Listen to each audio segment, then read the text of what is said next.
Millionaire CEO ordered room cleaning, but a small, poor girl showed up working as a maid. This isn't a story about riches. It's about the moment you open the door and find your heart on the other side. Let us know in the comments where in the world you're watching from. This one might stay with you for a while. Grant Callahan did not open his own hotel room doors. That was what buttons were for. Elevators arrived when he summoned them. Meetings began when he entered. And if something as small as a room service tray went uncollected for more than 15 minutes, his assistant would receive a note in the margins of his schedule. The Callahan Hotels brand depended on standards, and Grant Callahan was not a man who tolerated smudges. But tonight, something had disrupted that rhythm. It was nearing 10 o'clock, and Grant had just finished a back-to-back investor pitch in the rooftop lounge of his Manhattan flagship when he returned to his penthouse suite and noticed the streak on the mirrored wall beside the entryway. A smudge. Not a large one, but visible. The kind of oversight that made him feel unmoored. He tapped the phone on his desk and requested a cleaning. No more than 10 minutes later, a knock. One soft knock. Odd. Housekeeping usually entered with a key quietly unless instructed otherwise. Grant's eyes flicked to the door. He waited. Another knock just as gentle. Something felt off. He crossed the suite in 3 strides and pulled the door open himself. And everything changed. Standing there in the hallway, dwarfed by the grandeur of gold trim and white marble, was a little girl.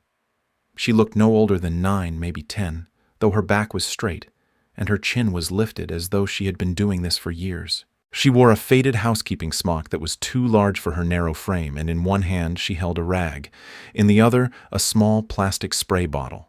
Her shoes were worn nearly through. "Evening, sir," she said, calm as a bell. "I heard you requested touch-up service. May I come in?" Grant stared at her. For a full 5 seconds, his mind refused to process what he was seeing. He had expected an older woman, or at least one of the trainees from downstairs. Not this. Not a child with circles under her eyes and hands that looked like they had scrubbed too many baseboards. "Who sent you?" he asked. "I mean, who is your supervisor tonight?" "Mr. Lansing," she said. Her tone was respectful, but there was something practiced about it. Too smooth for someone her age. Grant stepped aside, unsure of what he was doing. She moved past him with the grace of someone who had done this before. Not just once, but dozens of times. Maybe more. She did not marvel at the penthouse like others sometimes did. No curious glances at the floor-to-ceiling windows, the Italian marble counters, the custom art piece behind the dining table. Instead, she moved straight to the smudged mirror and began to clean. Quiet, efficient, wordless. Grant watched her arms folded. "What's your name?" "Maya," she said, no last name offered. He nodded toward her badge. It only read Maya E.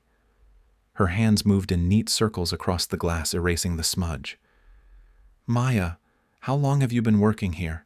She paused, then resumed. "A while." "And you usually work this floor?" "Only when Mr. Lansing says I can. Mostly I help downstairs. Laundry, sometimes bathrooms." Her voice was soft, but not shy. Just even. Like she knew how to answer without giving too much away. Grant felt a flicker of something he could not quite name. This was wrong. Deeply wrong. He picked up the phone on the end table and pressed the number for operations. "This is Callahan," he said, "who authorized a child to be working my suite tonight." There was a pause. Then a warm, oily voice answered. "Evening, Mr. Callahan. That would be part of the extended support program.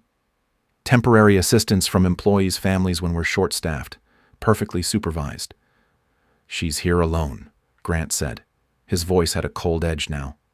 "In a penthouse suite, at 10 o'clock at night." "Understood, sir. We'll make sure it doesn't happen again. She's reliable, just helps her guardian sometimes. Her case is a bit unique, but she's never caused trouble." Her guardian. Miss Alma Ruiz, retired from housekeeping last year. They live nearby.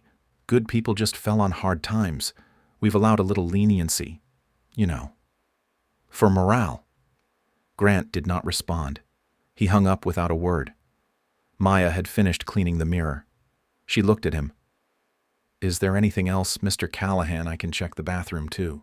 He opened his mouth, closed it. She was so composed it unsettled him. "How old are you?" he asked. She blinked. Then, as if she were stating the weather, said 9. "Do you go to school?" "Sometimes." He almost asked what that meant. Instead, he looked again, really looked, and noticed something around her neck, a small chain, and hanging from it, a pendant, simple metal worn, the shape of a crescent moon with an E engraved on the back. His breath caught. Grant reached slowly toward it, not touching. "Where did you get that?" Maya's hand went instinctively to the pendant. She tucked it inside her shirt. "It was my mom's," she said, her first flicker of emotion so brief it almost passed unnoticed. Grant turned away. He was dizzy for a moment, and he didn't know why. That pendant. He had not seen it in over 20 years. Not since the night the foster home caught fire and his little sister Elena, barely 8, was lost in the flames. The pendant had been hers. A gift from their birth mother. "How could this girl have it? What was your mother's name?" he asked, his voice low. "Samantha Ellis," Maya said. She glanced toward the mirror. "She worked here, too." And suddenly everything clicked into motion inside him. Samantha Ellis. He remembered that name. Fired 5 years ago. There had been a note in the files. Something about insubordination, but he had never looked closely. He signed off on dozens of HR requests in bulk while traveling. It was protocol. But now the signature felt like a wound. He cleared his throat. "Maya, who do you live with?" "Miss Alma," she said. "She was my mom's friend. When Mama got sick, Miss Alma took care of me." "Is she your legal guardian?" Maya shrugged, not in a careless way, more like someone used to questions that had no good answers. Grant hesitated. The hotel felt too quiet now. He glanced at the rag in her hand, the bottle nearly empty. This child had no business cleaning penthouse mirrors. "Leave your name with the front desk," he said. "Full name. I'll talk to Mr. Lansing about this." She gave a tiny nod. As she turned to go, he spoke again. "Wait." Maya paused in the doorway. "That pendant. Did your mother ever say where she got it?" She hesitated. Then she said it was from someone who mattered, someone she was supposed to help. Grant stood still long after she disappeared down the hall. He called down again, but Lansing had gone home for the night. Figures. He sat on the edge of the bed, the city lights flickering against the glass behind him. He should have gone back to work. Emails waited, presentations, the Tokyo expansion. But instead he sat there thinking about a little girl with 2 old eyes and a pendant from a ghost. Her name echoed in his head, Maya Ellis.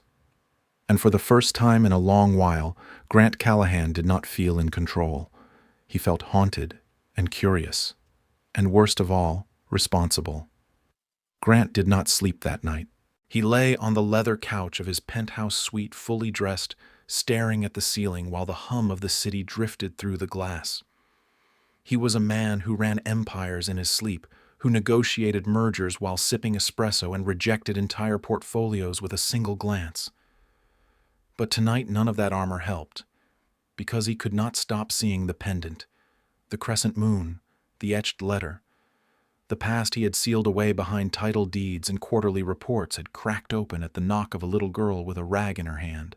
Maya Ellis, Samantha Ellis, and the name he had buried so long ago, Elena. By sunrise he had made a decision. Not one born of emotion. He did not believe in acting on feelings.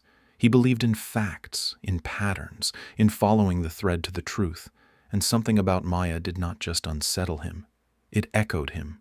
He made a call before 7, told his assistant to clear the morning. Then he left the penthouse with no security, no driver, no entourage. He took the staff elevator to the basement levels where few executives ever set foot and followed the scent of bleach and steam down the hallway to the old laundry room. It had not changed in years. Rows of machines, carts with linens, a few old posters reminding staff to clock in. And in the back, folding towels with meticulous care, was a woman with silver hair tied in a bun. She looked up when he approached. Her eyes were sharp despite her age. Her back was straight. and there was no fear in her gaze, only recognition. "Mr. Callahan," she said, "did not expect you down here?" "Miss Alma Ruiz?" he asked. She gave a small nod and folded another towel. "You're a hard woman to find. You're no longer on payroll. Why are you here?" She gave him a look that was neither defensive nor apologetic. "Habit. I come in sometimes to help. They let me use the back entry if I promise not to be seen." He hesitated. Then, with a voice that did not match his tailored suit or polished shoes, he said, "I need to ask about Maya." Miss Alma's hands paused. She set down the towel. "What happened?" "She showed up at my door last night, alone, cleaning staff center.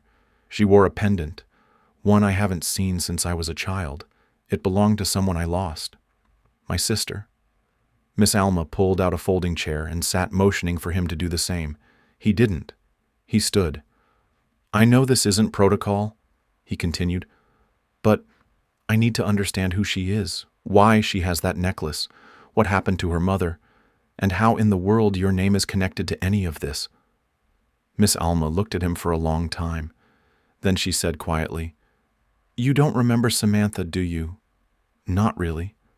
I remember the file. I remember her being fired for something involving guest complaints." "That wasn't what happened," Alma said. Her voice hardened just slightly. "Samantha was one of the most loyal workers here. She cleaned your floors, the suites, sometimes even your office when you were gone. She took extra shifts, worked through illness, never once complained.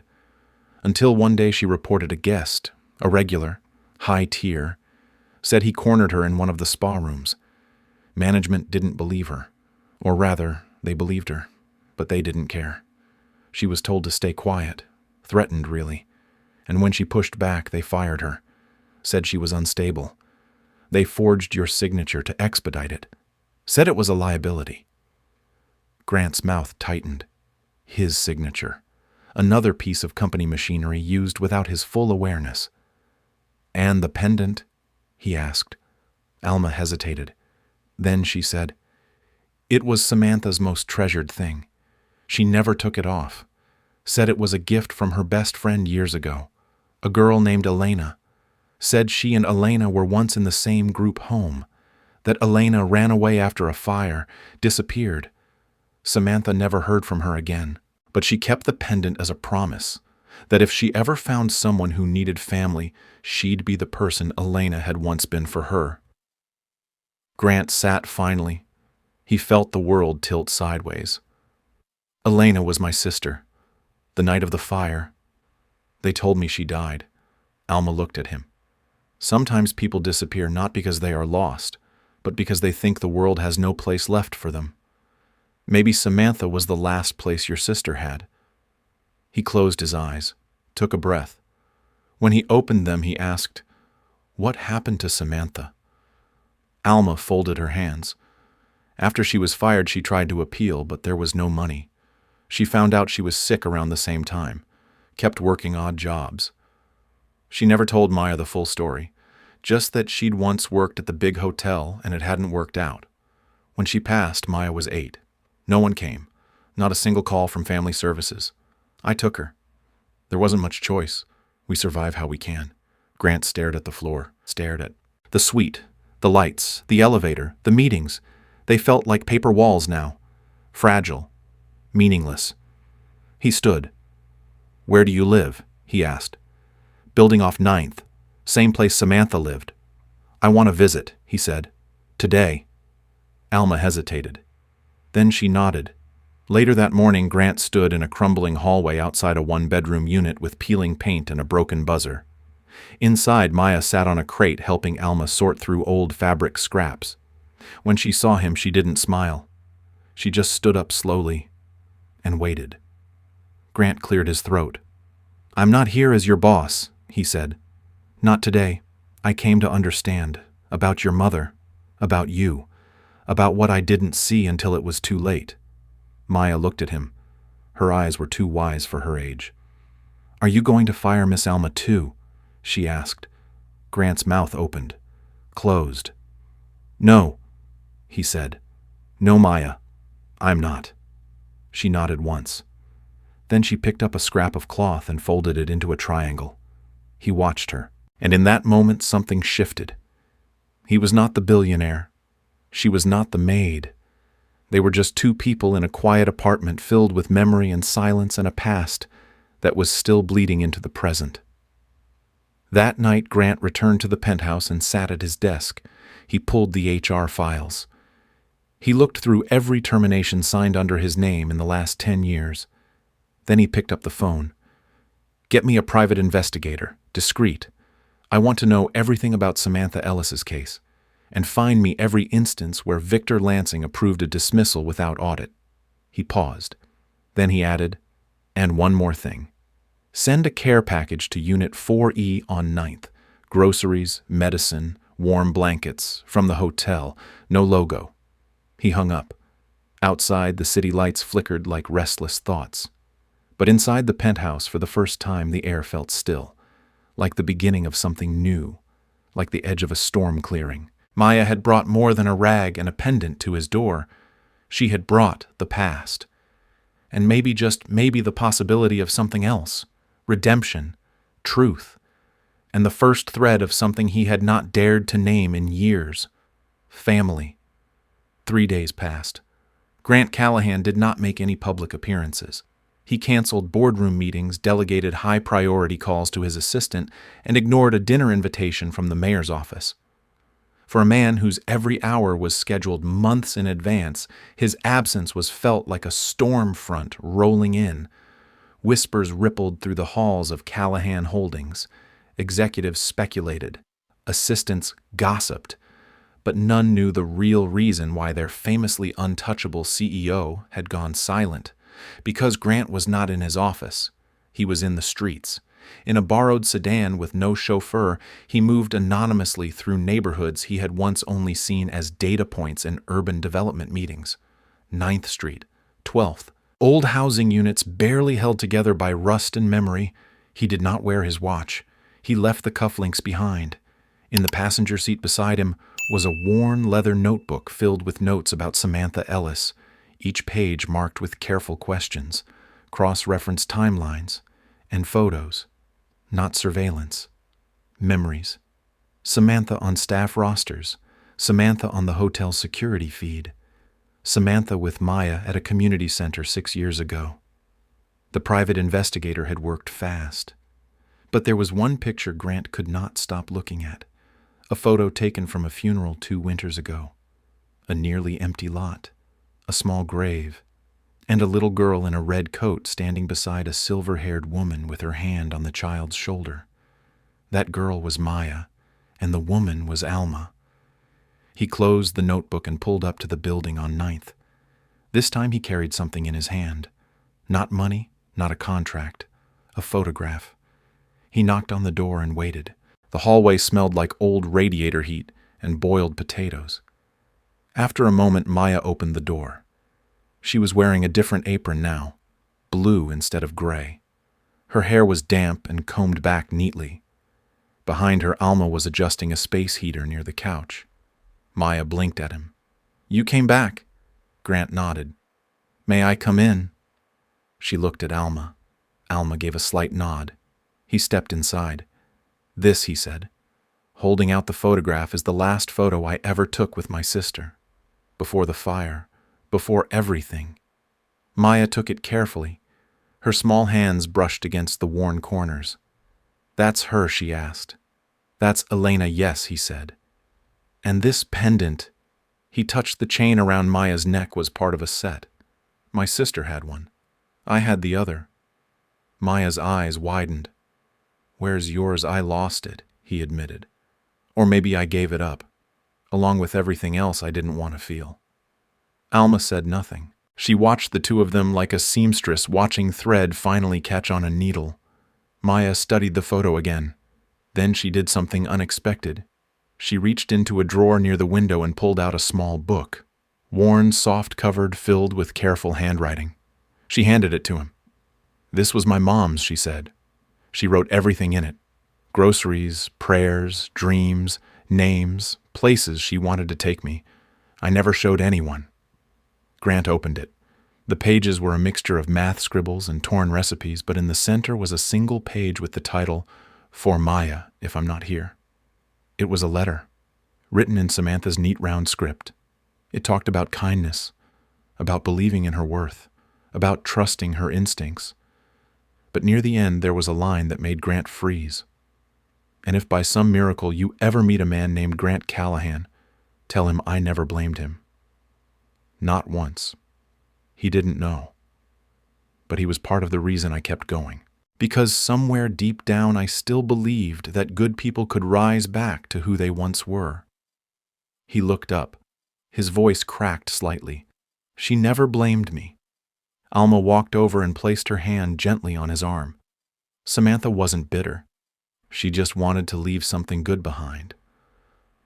"And she did," Grant whispered, looking at Maya. That afternoon, Grant took Maya and Alma to the rooftop garden of the Callahan Hotel. It was off limits to staff, a place used for private events and elite guests, but he had it cleared. Flowers still bloomed under the winter sun. Maya walked slowly between rows of planters, her fingers brushing the petals like it was the first time she had ever seen such things grow. "Can I come here again?" she asked. Grant smiled. "You can come here whenever you want." She looked at him. "Even if I'm not a guest?" "You're not a guest," he said. "You're family." Alma's breath caught. Maya said nothing. She just turned and looked out over the city like she had lived 1,000 lives in her short years, and finally found one that made sense.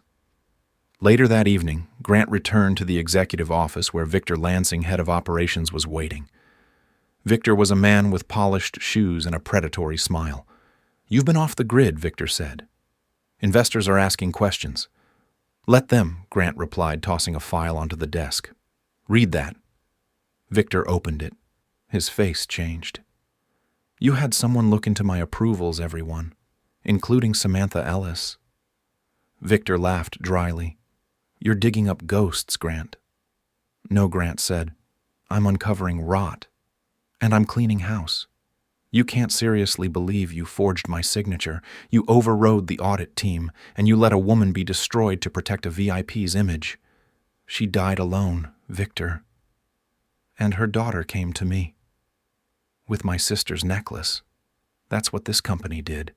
It wasn't personal." Victor muttered. Grant stood. "It is now." 2 days later, the board accepted Victor Lansing's resignation. Publicly, it was framed as retirement. Internally, it was a purge. And for the first time in a decade, the company's culture began to change. That weekend, Grant returned to 9th Street. Not with gifts, not with pity, but with a folder. Inside was a school enrollment form, a medical insurance voucher, a key card to a new apartment 2 blocks from the hotel. Still humble, but safe, clean, warm. "I can't force anything," he told Maya and Alma. "But if you let me, I'd like to be part of her life, in whatever way she wants. I'd like to try again." Maya looked up at him. "Can I still work?" she asked. "I like working." He smiled. "Only if you want to." "But you're not a maid anymore. You're Maya. And that's more than enough." She nodded. Then she reached out and took his hand. No one spoke. No one needed to. The past had done enough talking. The future at last was beginning to listen. Spring whispered into the city like a long-lost memory.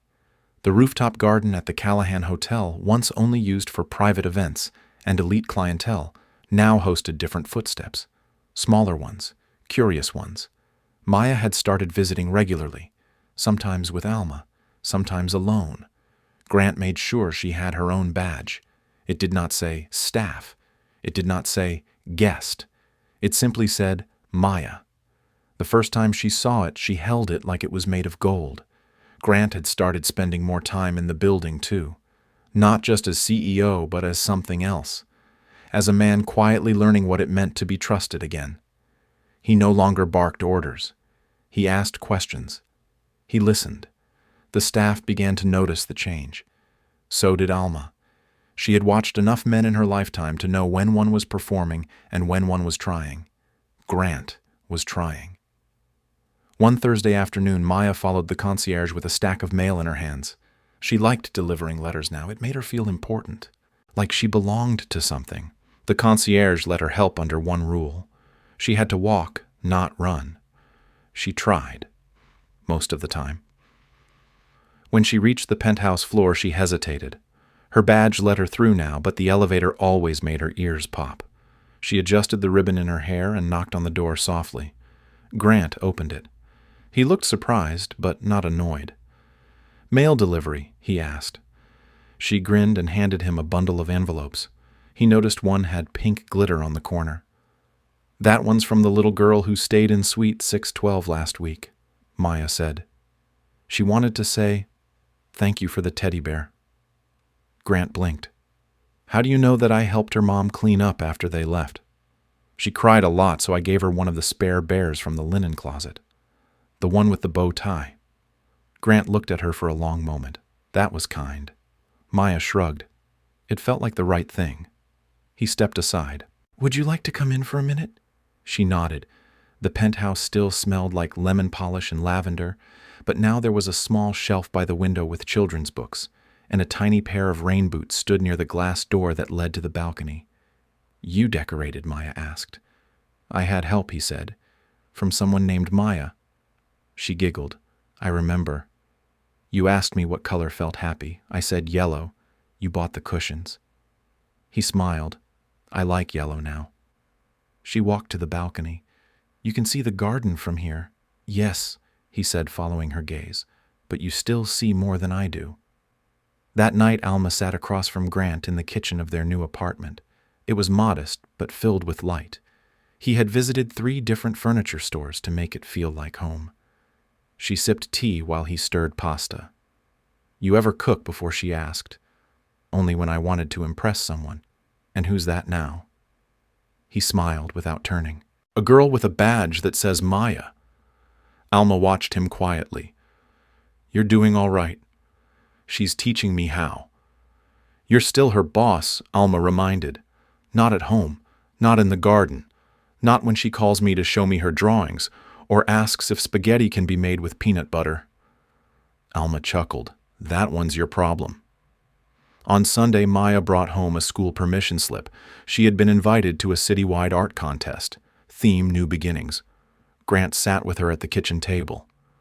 "What do you want to draw?" he asked. She tapped her pencil against the table. "Not sure yet. Maybe something about flowers growing where they shouldn't. Like we're in old buildings, on rooftops, in places no one thinks they'll bloom." He looked at her. "That's a perfect idea." She tilted her head. "Did you ever have to start over?" "Every day," he said. "Lately." The night before the contest, Maya came down with a fever. Nothing alarming, but enough to keep her in bed. She cried when she realized she could not attend. Grant called the school and asked if late submissions were allowed. They were. 2 days later, he drove her to drop off her piece. On the back of her drawing, she had written a title, "Rooftop Family." The judges called 3 days later. Maya had won second place. Her picture was displayed in a city hall exhibit. Grant took her to see it. She stared up at her work like it belonged to someone else. "They said my lines were bold," she whispered. "They are," he said. "Just like you." Meanwhile, behind the scenes, Callahan Holdings launched a new internal policy. Employees who had been dismissed under questionable circumstances in the past 5 years were being re-reviewed. Alma received a letter of apology for how her niece had been treated. Not a form letter, a real one, signed by Grant, typed by him too. He had stayed up past midnight writing it. Alone. One afternoon, as he walked into the hotel's lower lobby, he noticed an elderly man sitting quietly in the corner. Clean clothes, thin hands, faded eyes. He looked familiar. Then Grant remembered. Years ago, the man had been a janitor, fired during a mass downsizing Victor had overseen. The man had walked out without a word. Grant walked over now. "Jacob," he said, "you came back." The old man looked up slowly, only to see if the ghost was still in charge. Grant smiled. That ghost's learning to be human again. Jacob grunted. "We'll see." Grant offered his hand. "Would you like to come upstairs? We're rebuilding. I could use your eyes." Jacob looked at the hand. Then he shook it. "Only if the coffee's free." Always, Grant said. Later that week, Alma received an envelope from the Callahan Foundation. Inside was a full scholarship offer, not for Maya, for Alma, a program in hospitality mentorship designed for women over 50 re-entering the workforce. Alma wiped her eyes and placed the envelope on the counter. That man, she muttered. He's not who I thought. Maya nodded. He's better now. That evening, Grant stood on the hotel rooftop alone. The city spread below him, lights blinking like nervous hearts. He pulled from his coat pocket a thin chain, not new, tarnished, but familiar. It was the other pendant, his sister's twin. He had found it weeks ago, tucked behind a drawer in the penthouse. He never wore it, but he kept it close, just in case someone ever asked again. That night Maya asked to hold it. He placed it in her hand. You found it, she whispered. Not just this, he said. I found what I lost a long time ago. She leaned her head on his side. He let it stay there. Neither spoke. Because sometimes words are just scaffolding for silence to rest against. And in that silence, something beautiful began to bloom. Something fragile, but real, like flowers on a rooftop, where no one thought they would grow. Autumn drifted in on the backs of cooler winds and golden leaves. The city seemed to soften as the days shortened. Grant had never noticed before how the seasons could feel different depending on who stood beside you. He noticed now, especially when Maya asked if the trees changed colors because they got tired of being green. He had no answer, only a quiet smile and the urge to keep walking beside her until she found her own reasons. At the Callahan Hotel, change had become the new standard. What was once a place of silence and status was slowly becoming a space of warmth and second chances. The rooftop garden, once pristine and untouched, now had a few toys tucked between planters. A forgotten scarf looped on the back of a bench. A paper windmill spinning slowly in the breeze. Things left behind not in neglect, but in comfort, like home. Grant stood in the lobby one afternoon reviewing a list of names, staff members from years past, ones let go without fair cause. Alma had helped him compile it. She remembered everyone. Faces, stories, the way they used to laugh in the break room before silence became the safer sound. That day, Grant called back 3 former employees, a housekeeper, a bellhop, and a kitchen porter. They returned cautiously.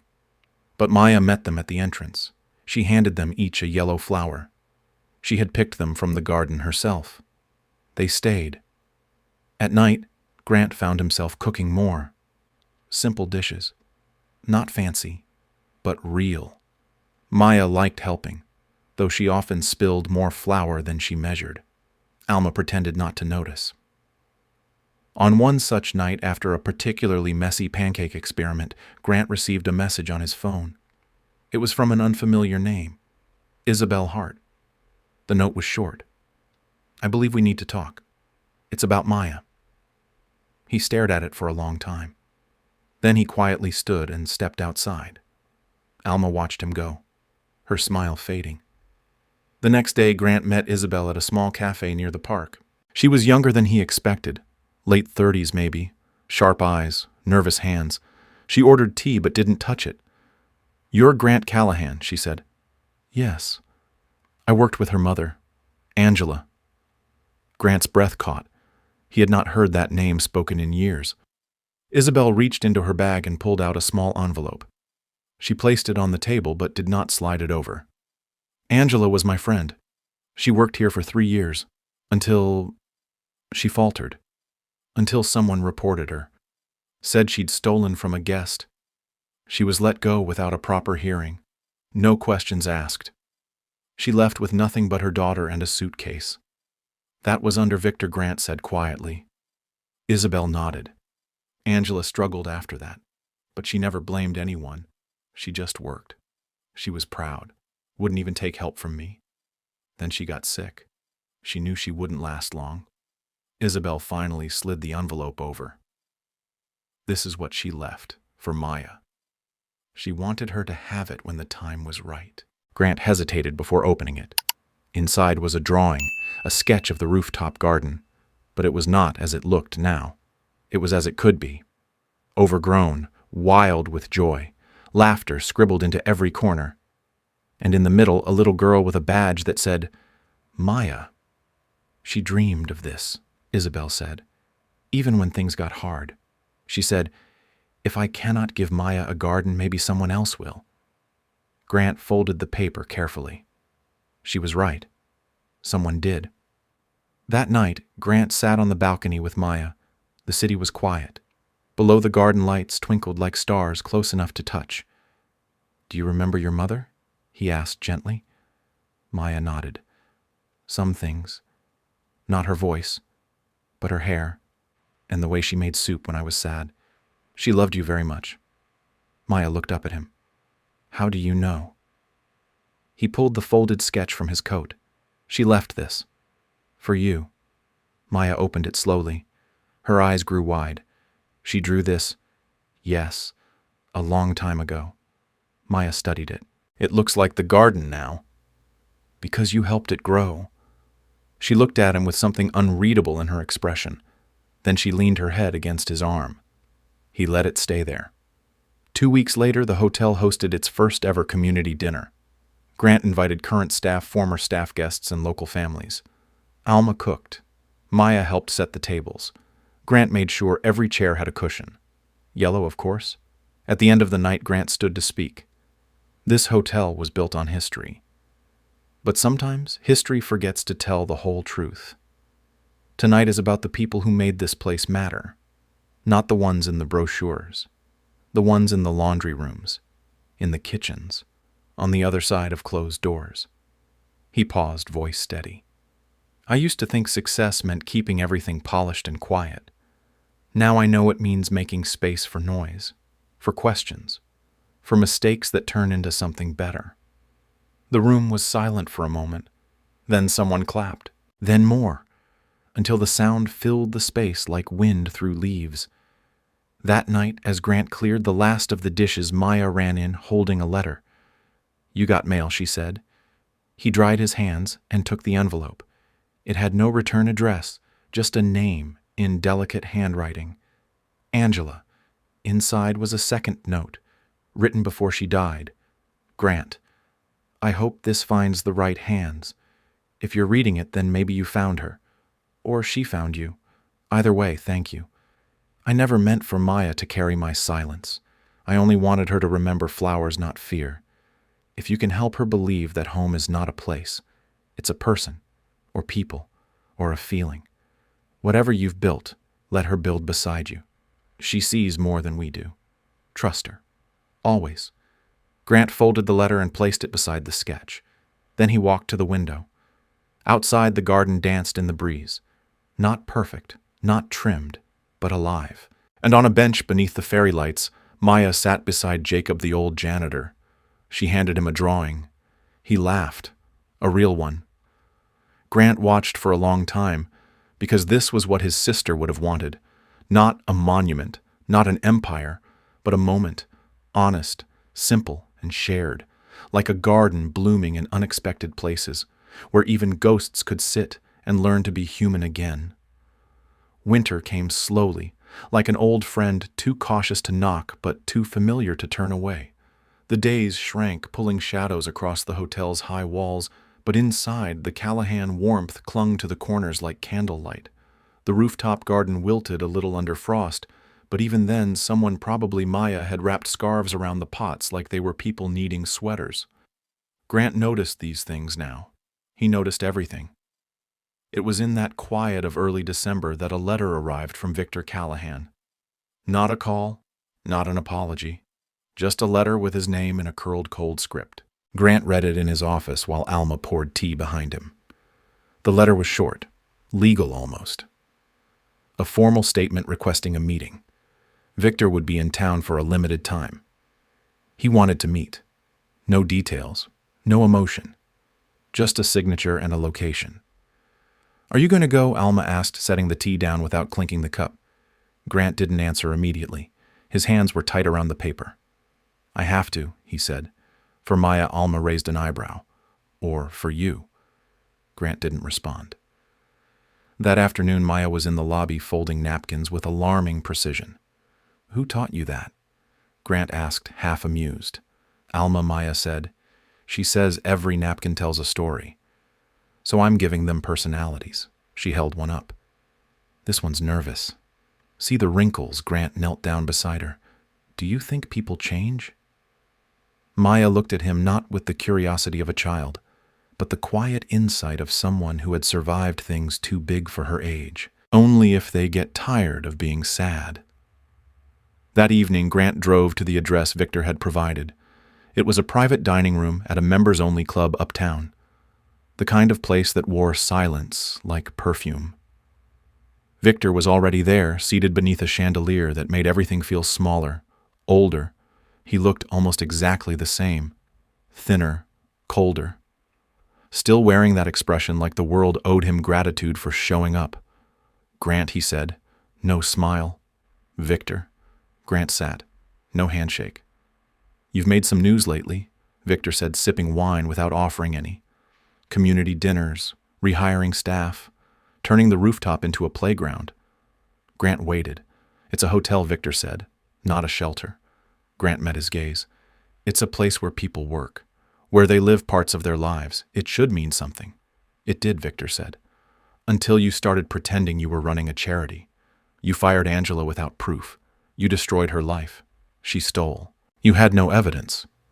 "Evidence isn't the point," Victor said. "Perception is." Grant stood. "Then you'll understand how you're about to be perceived." Victor's face changed. Not fear, but confusion. "What are you talking about?" "There's a letter. From Angela. Addressed to the Callahan estate. Legal documentation of her dismissal without cause. Accompanied by testimony from Isabel Hart. I'm filing it with the labor board next week. You're willing to burn this family name over a maid?" "I'm not burning anything," Grant said. "I'm rebuilding it. Without your permission." He left before the waiter could bring the first course. The next morning, Grant stood in the rooftop garden, hands deep in the frozen soil of one of the planters. He wasn't sure why, just needed to touch something real. Maya came up behind him, rubbing sleep from her eyes. "Why are you digging?" "Looking for truth," he said without thinking. "Did you find it?" "Not yet." She sat beside him. "Maybe it's not buried. Maybe it's waiting somewhere else." That night, Alma found Grant pacing the hallway outside his suite. "You look like someone preparing for war," she said. "Maybe I am. Then let me help." They spent the next 3 days compiling every document, every witness, every statement that had been ignored or silenced under Victor's tenure. Alma reached out to people Grant hadn't seen in 10 years, former bellboys, front desk clerks, a night manager who had once been fired for speaking up. They all said yes. Maya drew a poster, a tree made of hands. She said it was for the lobby. "So people know we're together," she explained. On Friday, Grant stood before the hotel's entire staff, not just the current employees, but all those who had once belonged but had been forgotten. "We are not just reopening old wounds," he said. "We are planting new roots. This place will not be built on silence. It will not pretend loyalty when what it really wants is obedience. It will stand for people, for stories, for the work behind the walls." No applause followed, just quiet nods. And that was enough. A week later, the board of directors reviewed the documents. The hotel's foundation issued a formal apology. Victor Callahan's name was quietly removed from the Callahan Trust, and Angela's dismissal was declared unlawful. Compensation was arranged for Maya in the form of a living trust. But Grant added something more, a plaque in the garden, not big, not gold, just a line in soft engraving. "She made room for flowers. Now we do too." That winter, the garden became a place of memory, not sorrow. Children from nearby schools came to help replant. Retired workers taught them. Maya gave every kid a badge with their name written in crayon. One afternoon, as snow dusted the benches, Grant looked out from the rooftop and saw Maya sitting with Isabel Hart. They were laughing, drawing in the frost with their fingers. A family not by blood, but by promise, by presence, by choice. Alma brought up Coco. Jacob brought up stories. Grant simply sat, listening, watching, breathing. For the first time in decades, he felt full, not with power, but with purpose. And just as the sun dipped behind the horizon, Maya turned to him and whispered, "You found it? Didn't you? Found what?" "The truth," Grant smiled. "No, but I think I'm learning how to live in it." The new year arrived not with fireworks or fanfare, but with the soft hush of snow thick on the window panes. Inside the Callahan, things had changed in ways that no newspaper headline could quite capture. It was not just the rooftop garden or the returned employees or the quiet hum of purpose in the hallways. It was in the way people walked now, straighter, with names remembered, with hands lifted to greet instead of lowered to hide. Grant had taken to rising earlier than the sun some days, and walking the halls as the buildings slowly stirred to life. He paused often at the staff kitchen where Alma had somehow turned oatmeal into something of a miracle, and where Maya had taken to drawing little messages on sticky notes and posting them on the refrigerator. Today's read: "There's more light than we think, even on cold days." Grant smiled. He found her later that afternoon sitting on the stairwell between the third and fourth floor, humming to herself while mending a ripped pillowcase. "Did someone tell you to fix that?" he asked. Maya shook her head. "No, but it was sad. It looked like it wanted to be useful again." Grant sat beside her, careful not to press too close. "Do you ever wish things went back to the way they were?" "You mean before I came here?" Grant nodded. "Sometimes. But then I remember I used to dream of having enough socks, and now I have 6 pairs. That's kind of amazing." She said it without irony, without complaint, just fact. It stayed with him all day. That night, after everyone had gone, Grant returned to the penthouse. For years it had been his kingdom and his prison. Now it was quieter, softer, still lined with the same books and art, but they no longer loomed. He poured himself a glass of water and opened the old file drawer he had not dared touch in years. Inside were photos, letters, one from Angela written long before her firing, a thank you note for letting her mother spend the weekend in one of the suites after surgery, another from an old doorman named Ray thanking Grant for covering his son's school fees without ever taking credit. He had forgotten he had done that, or maybe he had never let himself remember. Maya knocked gently on the door later that night. She looked small in her oversized pajamas. "Can I sleep here tonight?" Grant hesitated. "Bad dream."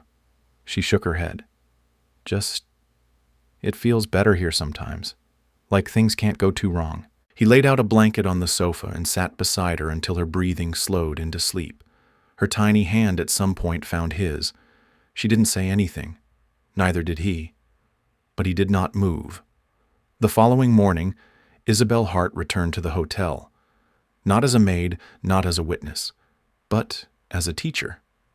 She had quietly applied for and received a grant through the hotel's new community initiative to teach English and life skills to the night staff. "Most of them speak more courage than English," she said with a smile. "But we'll fix that." And so evenings at the Callahan began to buzz again.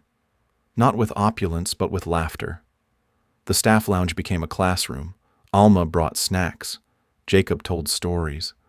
Maya drew picture books for the younger children of the staff, who sometimes came along when childcare fell through. Grant watched it all. He helped when he could, mostly by making space.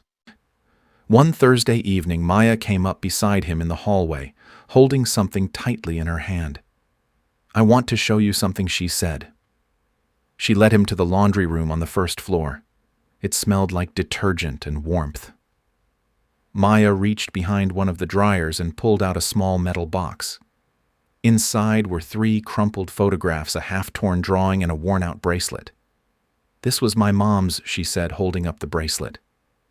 "She said it would keep me safe. I used to think it was magic."